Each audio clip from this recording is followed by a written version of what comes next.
Grab for me Ken Leinbach. He is the author of Urban Ecology, a natural way to transform kids, parks, cities, and why not the world? Why not the world? Let's just do all of it. Let's do all of it. So we are just going to run a tiny bit over time, but super excited for you to be here. So go ahead right now, click and download Ken's book. Even if you're thinking this is the one I'm going to skip because I don't know what ecology means, you're going to wish you got it, and it's not going to be free for a long time. So click on the link, download the book. I'm going to have, while you're doing that, I'm going to have Ken tell you, what's this book about? Who is it for? What the hell is urban ecology?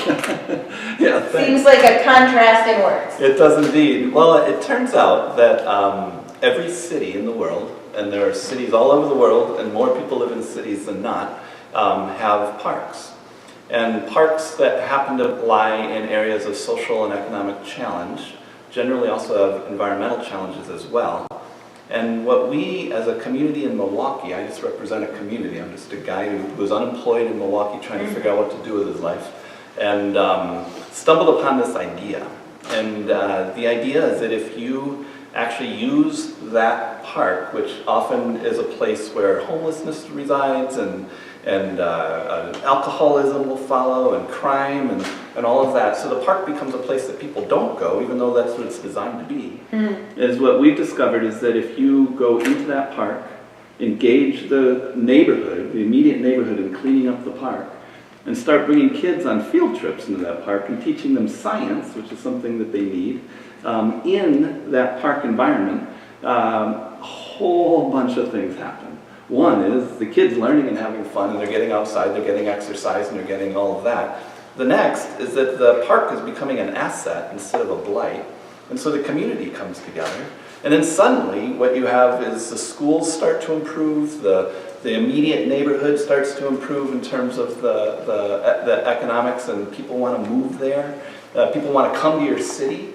And the dynamic of the city starts to change because people are actually learning environmental awareness, and they're realizing that their actions have an impact on the planet, and thus that changes the world. And so what's happening is we started this just as a grassroots effort, and we noticed crime going down, academic achievement going up, and community engagement increasing, and suddenly other cities started to notice that a little bit of input from us was having this massive result on the outside, and we started getting calls from different cities, Chicago and Detroit and San Diego, and then Guadalajara, Mexico, and Tiberias, Israel, and we are now, we discovered a model that we just sort of stumbled into this, and it's like, this is actually working, and this is working really well. So we wrote a book.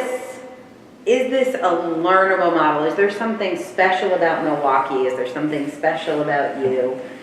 Could this work in some of those other cities that you mentioned, and how can we find out? The cool thing is, and this actually came out of reflecting in the process of writing this book, is Milwaukee is a cool city, but it's not one that people talk about a lot. It's an industrial town on the Great Lakes, it's just a city. And I'm just kind of a normal guy, and the folks that are engaged with us all came out of the community.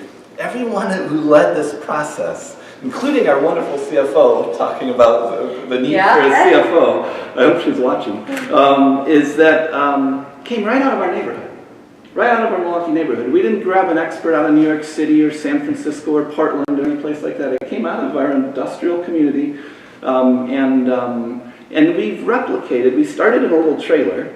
We grew into this beautiful facility because it started to work. We then went to another neighborhood that was a high crime neighborhood 4 miles away. And then we went to another neighborhood, a Latino neighborhood. So we've done it in 3 or 4 different ways in the city. And we've seen it happening in Columbus, Ohio. We've seen it happen even in a city in Mexico. So we believe that this could be transported anywhere. It doesn't, and what the book is actually a step-by-step process of how to create one of these, and how one can actually turn their park into an asset in their city, and at the same time create jobs and employment. And the person creating this doesn't have to be a PhD, doesn't have to be a scientist or a farmer. Like, what's what do you think the criteria is if somebody wants to bring this to their community? Humility, I think, is the key. Because what you need a certain set of skills to make this happen, and it doesn't come in one person, it comes in the community. And in the book, we talk about how to find abundance within your own community, and the secret is asking for help. And so it's really humility is, I think, the biggest thing you need, is more than anything else. We also talk about the 10 rules for raising money. And if you don't care anything about what we're talking about, you ought to get the book for the 10 rules for raising money. We've raised over $45 million in the process of these 10 rules that we created ourselves in the process of doing this over the last couple of decades. And they're in the book.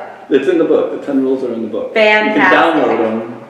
You don't even have to read the book. You can go to the end of the book and find our site and download it. We're giving this away for free. It's a mission. It's what we want. We want people to learn this stuff. So powerful. Urban Ecology by Ken Leinbach, a natural way to transform kids, parks, cities, and the world. So thank you so much for joining me.